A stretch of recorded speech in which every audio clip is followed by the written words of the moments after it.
ఈ పాపాలన్నీ ఆ భగవంతుడు ఎందుకు సహిస్తున్నాడో నాకు అర్థం కావటం లేదు. ఈ దరఖాస్తులన్నీ ఇప్పుడే సర్పంచ్ గారికి చూపిస్తాను.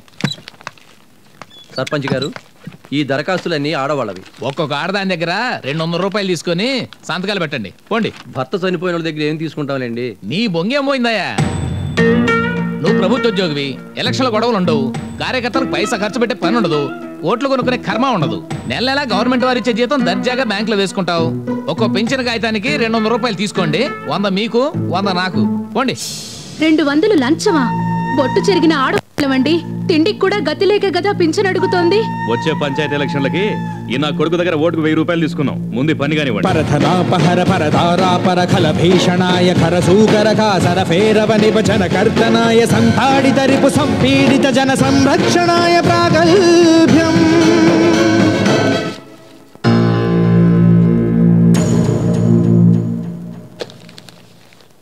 ఎండిఓ గారమ్మా, నమస్కారం పెట్టుకోండి. నాకు నమస్కారం పెట్టకపోయినా నా దగ్గర ఫైల్ ఆగదు కానీ ఆ పెట్టే నమస్కారం లేదో ఆ తహసీల్దార్కి పెట్టండి. తహసీల్దార్ గారమ్మా, నమస్కారం పెట్టుకోండి. నమస్కారం. పాపం నిజంగా పేదోళ్ళు సార్. ఏమయ్యా, పెన్షన్ కోసం పేదలు రాక టాటా బిర్లా ఫ్యామిలీస్ వస్తారయ్యా? తహసీల్దార్ గారు సార్ వస్తున్నా సార్. ఒక్కో ఆడు మనిషి దగ్గర 1000 రూపాయలు తీసుకో. నీకు 500, నాకు 500. మరీ 1000 అంటే చెడుగా అనుకుంటారేమో సార్. మరి ఎంత అడిగితే మంచిది అనుకుంటారు? రైతులకి విత్తనాలు పంచాలనుకున్నప్పుడు నకిలీ విత్తనాలు ఇస్తున్నాను. మంచి అనుకుంటున్నారా, చెడు అనుకుంటున్నారా? చెడుగానేనండి. వాటర్ ట్యాంకులు కట్టించాలనుకున్నా, చెరువులకు పూడిలు తీయించాలనుకున్నా, స్ట్రీట్ లైట్లు వేయించాలనుకున్నా, దోమలకు మందు చల్లించాలనుకున్నా సగానికి సగం నొక్కుతున్నాను. మంచి అనుకుంటున్నారా, చెడు అనుకుంటున్నారా? మళ్ళీ చెడుగానేనండి. మరి ఇప్పుడు 1000 అడిగితే ఏమనుకుంటారో? చెడు అనుకుంటారండి. మరి కొత్తగా వచ్చే చెడ్డ పేరేంటో? మరేం లేదండి. 1000 రూపాయల అతను ఎలా అడిగాడు, నువ్వెలా ఒప్పుకున్నావు? 200కే ఉన్నదంతా ఊడ్చి తెచ్చావు. ఇప్పటికిప్పుడు 1000 రూపాయలంటే ఎక్కడి నుంచి తేవాలి? అమ్మా, నా మాటి నుండి తల్లి, ఇక్కడ దాకొచ్చాం. తొందరపడద్దు, అన్ని పనులు అయిపోతాయి. బాధపడదమ్మా, అంతా నేను చూసుకుంటాను. మొగుళ్ళు పోయాక తాలిబొట్లు ఎందుకమ్మా? ఇటీయండి, కనీసం పింఛనన్న దక్కుతుంది. పుష్కర ముష్కర జన శిక్షణాయ పరిసంభవామి ప్రాగల్భ్యం. సత్యో విలసిత ఖద్యోతన సత విద్యుత్ ప్రభేవ పరిసంభవామి ప్రాగల్భ్యం.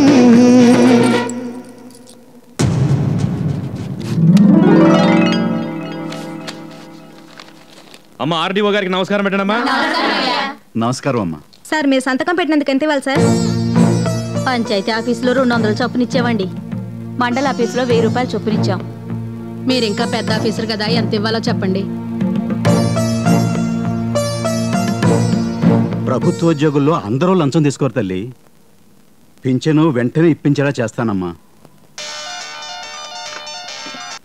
హలో, ఎమ్మెల్యే బాబ్జీని మాట్లాడుతున్నాను. నమస్కారం అండి. నన్ను సంప్రదించకుండా వితంతుల పెన్షన్ శాంక్షన్ చేస్తారా? అర్జెంటుగా నన్ను వచ్చి కలవండి. సర్పంచ్కి ఎంత ఇచ్చావు? 200 చొప్పున ఇచ్చాను సార్.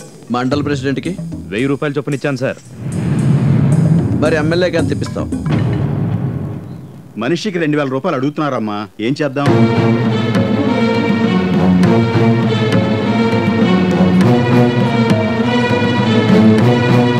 దేవుడు వరవిచ్చినా పూజారి అడ్డుపడినట్టు ఈ ప్రభుత్వం మంచిది, ఈ ముఖ్యమంత్రి మంచోడు. మధ్యలో మీరేంటయ్యా? పసుపు కుంకుమలు చెరిగిపోయి దిక్కులేని వాళ్ళమైపోయామని ఈ ప్రభుత్వం మాకు పింఛనిస్తుంటే అడుక్కు తినేవాడిని గీక్కు తినేవాడని మీరేంటయ్యా మమ్మల్ని లంచం అడుగుతున్నారు? ఏంటి లంచమని అవుతున్నావు? ఎలక్షన్ ముందు ఓటుకింత డబ్బులు ఇస్తాం, గెలిచేక అవకాశాన్ని బట్టి మొత్తం తీసుకుంటాం, మళ్ళీ మీకే ఇస్తాం. ఇదంతా రొటేషన్ వ్యవహారం. దీన్ని భూతద్దులో చూపించి ఎగస్టాల్ చేయకు. ఏదో వంకతో మా దగ్గర డబ్బులు గుంజుతున్నారంటే మీకు ఆ శవాల మీద ఉన్న డబ్బులు ఎరుకునే వాళ్ళకి తేడా ఏంటి? ఏంటే పెద్ద పత్తిలాగా మాట్లాడుతున్నావు? నీలో కొంతమంది గవర్నమెంట్ ఇచ్చే పెన్షన్ కోసం మొగుడిని చంపొస్తున్నారని మాకు రిపోర్ట్ వచ్చింది. మరికొంతమంది రంకు మొగుడిని తగులుకుని ఉన్న మొగుడిని చంపేస్తున్నారని రిపోర్ట్ వచ్చింది. దాని మీద దర్యాప్తు జరిపిస్తున్నాం. ఆ దర్యాప్తులో ఎవరికి అక్రమ సంబంధాలు లేవని, ఎటువంటి రంకు వ్యవహారాలు లేవని ఒరిజినల్ గానే తేలాకనే పెన్షన్ శాంక్షన్ చేపిస్తాం. పోండి.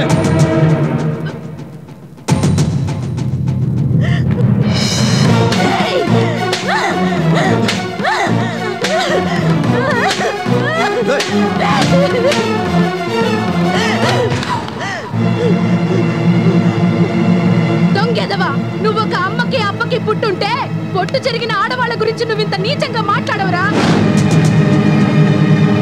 తప్పుడు నా కొడక. 200 కోసం మొగుడిని చంపుకుంటావురా? 200 కోసం మోస్తావురా?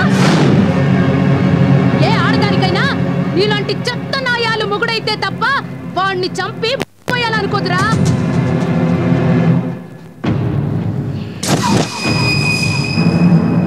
ఒక్కొక్క దాన్ని నరికి చంపి ఫ్యాక్టరీలో పాతి పెట్టండి రా. దొరికిందా?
గుంటూరులో ఎమ్మెల్యే దేవుడి చేతిలో చనిపోవడం రాజకీయ నాయకుల్లో భయాందోళనలు సృష్టించింది. పూజారులు, జనం, మీడియా చూస్తుండగా ఈ హత్య జరగడం ఒక సెన్సేషన్ ని క్రియేట్ చేసింది. ఊరుకోమ్మా, ఊరుకో, బాధపడుకో, మేమంతా ఉన్నాం కదా, బాధపడుకో. మంత్రి గారు వెంటనే ఎంక్వైరీ చేసి బాధ్యులెవరో తెలుసుకుని యాక్షన్ తీసుకోండి. అట్లాగే సార్.